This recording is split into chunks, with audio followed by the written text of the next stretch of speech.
Bonjour à tous, c'est Paltam pour vous présenter aujourd'hui un nouvel épisode de Ça part en sucette.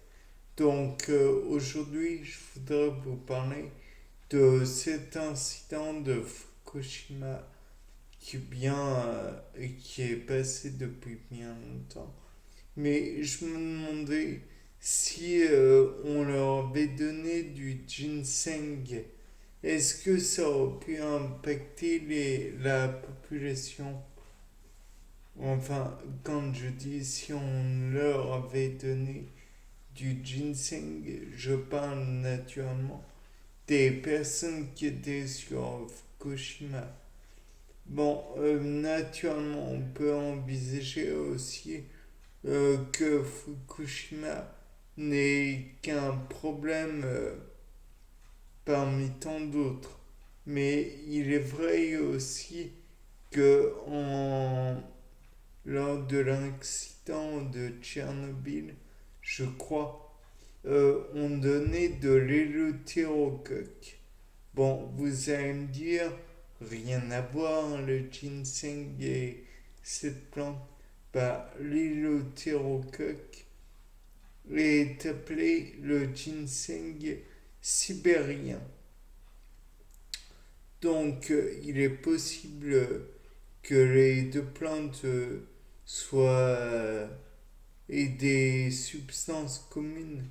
Dans ce cas, je proposerais plutôt de faire une première, comment dire, un broyage de chaque plante, bien séparément, naturellement.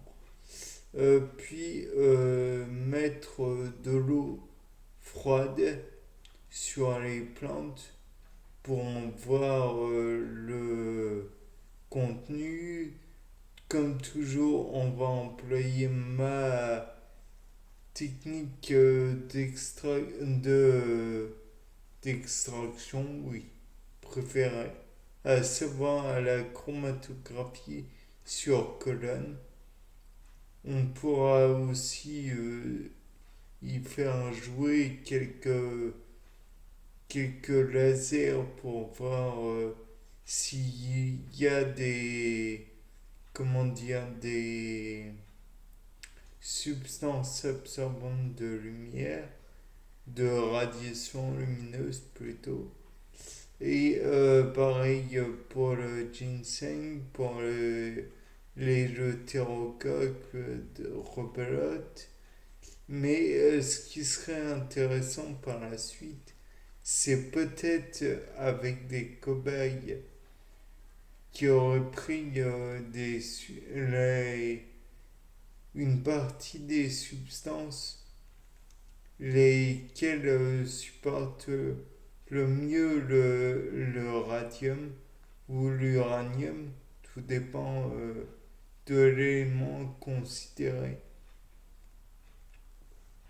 Et si ce radium ou cet uranium ou ce radon ou tout autre élément est considéré, peut-être que il vaudrait la peine d'employer d'autres substances qui pourraient affecter la, la capacité, les capacités antivirales, antibactériennes et en fait les défenses immunitaires.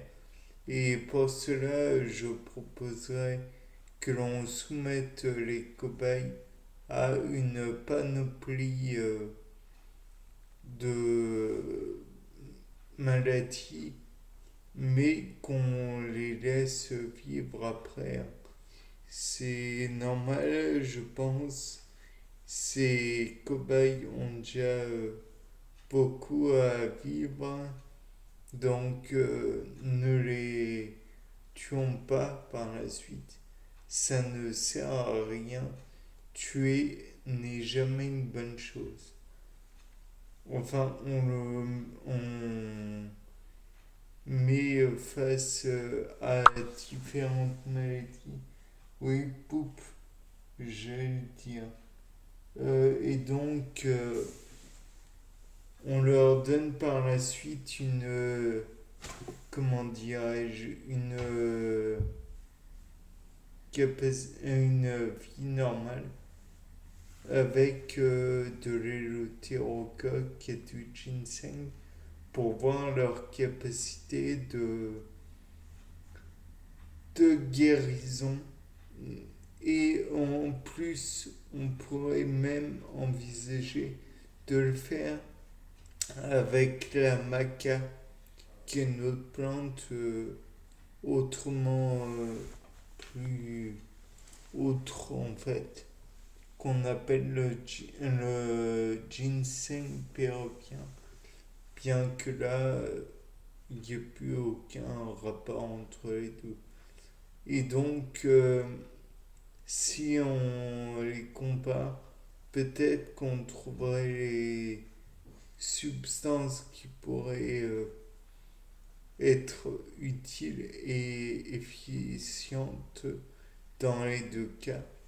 Peut-être pourrait-on même les caractériser et pourrait-on par la suite donc les séparer.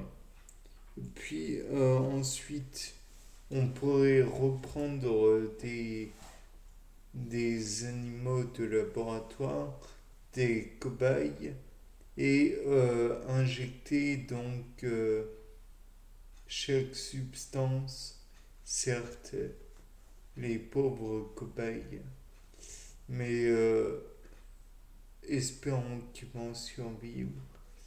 Et donc on aura les, les résultats sur les différentes substances et on pourrait même en extraire des antibactériens, antivirales et tout qui pourraient être utiles face à nos problèmes d'antibiorésistance. Peut-être même pourrait-on trouver d'autres médicaments pour les personnes ayant des comorbidités et donc ayant d'abord par exemple à la fois une angine et un diabète ou que sais-je comme maladie, ce qui pourrait leur permettre une guérison très largement plus supérieure. De plus, nous pourrions peut-être, donc une fois que nous aurions divisé les diverses molécules, essayer de caractériser avec, par exemple, un système RMN pour en avoir la molécule pour pouvoir la visualiser. Et puis on pourrait aussi par la suite y mettre des anticorps afin de pouvoir voir s'il y a des... Mais ça dans différents... en les séparant bien pour voir s'il y a différents sources comment dire, de molécules similaires. Comme il y a par exemple la théobromine, la caféine, la théine, la matéine, la guaranine. Tout cela, ce sont des molécules globalement similaires. Il y a quelques différences, mais en règle générale, c'est similaire. Donc, avec les anticorps, on pourrait des anticorps marqués aux euh, aux éléments mince, chromato, enfin, visibles quoi, colorés. Et ensuite, on pourrait les dissocier les uns des autres. Et enfin, on pourrait, je pense que déjà, c'est pas mal. Bien, c'était Paul Dame. Au revoir pour sa part en sucette.